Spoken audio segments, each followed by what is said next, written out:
Today, our focus is on the ongoing challenge, of gender imbalance in engineering and technology. Funny enough, it's not just a thing that has technology alone involved, it's everywhere, but an initiative like Delta has come to help bridge that gap. And today we are going to be joined by one champion who has been at the core. He is the man who's at the fore for NASENI. NASENI is the National Agency for Science and Engineering Infrastructure. He's none other than Mr. Khalil. Is Mr. Khalil Suleiman, and we're hoping that he is there on Zoom right now. Mr. Khalil, we've been waiting and hoping you're there with us right now. Are you there? Thank you for having me.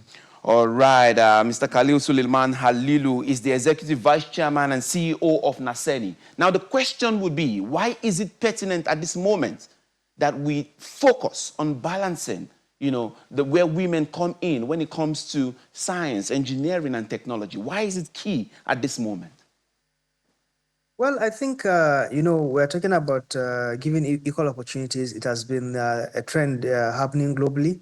Women empowerment, and there has been so many results that shows once you empower women, it changes a lot with regards to family dynamics and even the economy.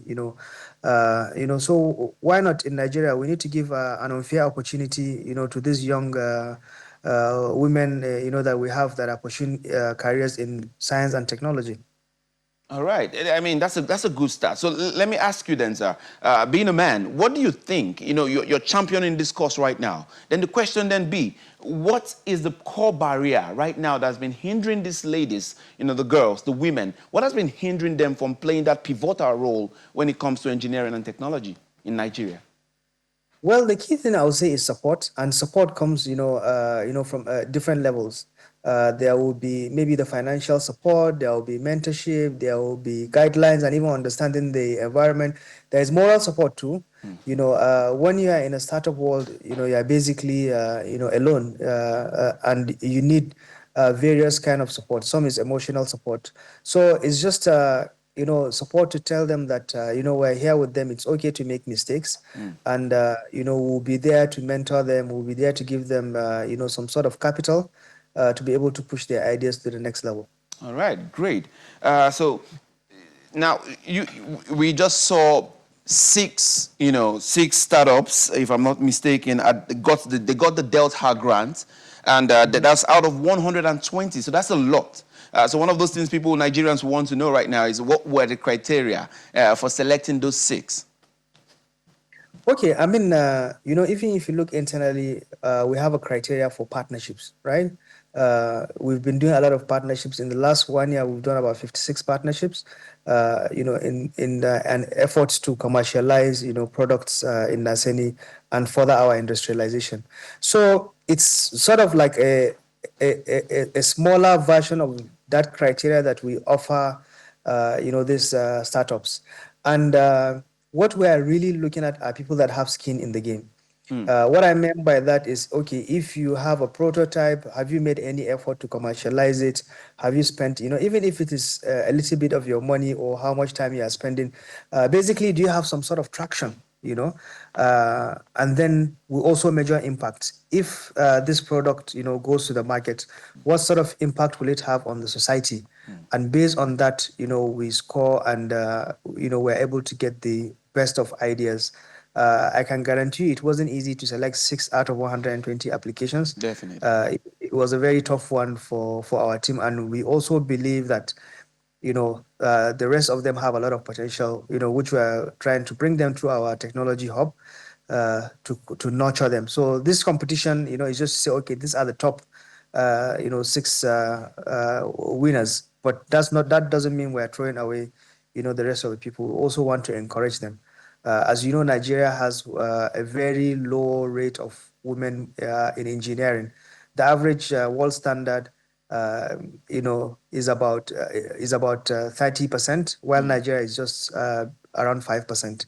So we said it's not acceptable. We need to encourage these, ladies. And if you had come for the event, you see so many amazing things, presented by some secondary school students, and giving them that much amount of money and encouraging them, you see a lot of smiles on their face. I can tell it was a rewarding process for you. You feel very fulfilled in having pushed and championed this cause. I can really tell. I can see it. So talking about the impact, I know that when in reading through, there was one about AI censored machine, solar powered snail shelling. How do this impact the society that we are in now? What specific challenges wise?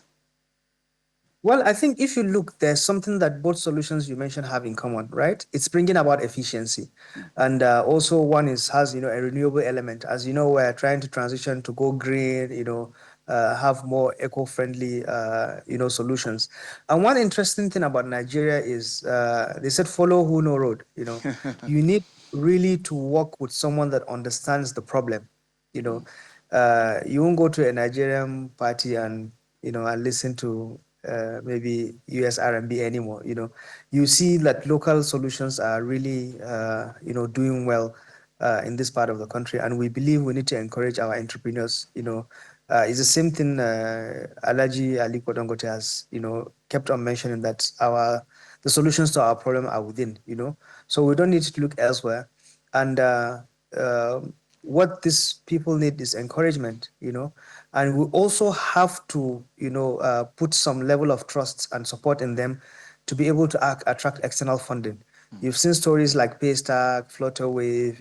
They've done really, really well, and we have the most unicorns, in the continent. So, and it all starts like this. You just need someone who believes in your idea and can support you. All right, that's a very inspiring one. Let's go to how will this initiative be sustained? That's the problem. Sometimes we see beautiful initiatives spring up here and there, and before you know it, they just die off. How do we see that sustaining it to the point where we have, ladies, women who the world can now say, hey, these are the ones who are championing the cause globally, not just in Nigeria anymore? Okay, just to let you know, we have a new innovation hub in NASENI.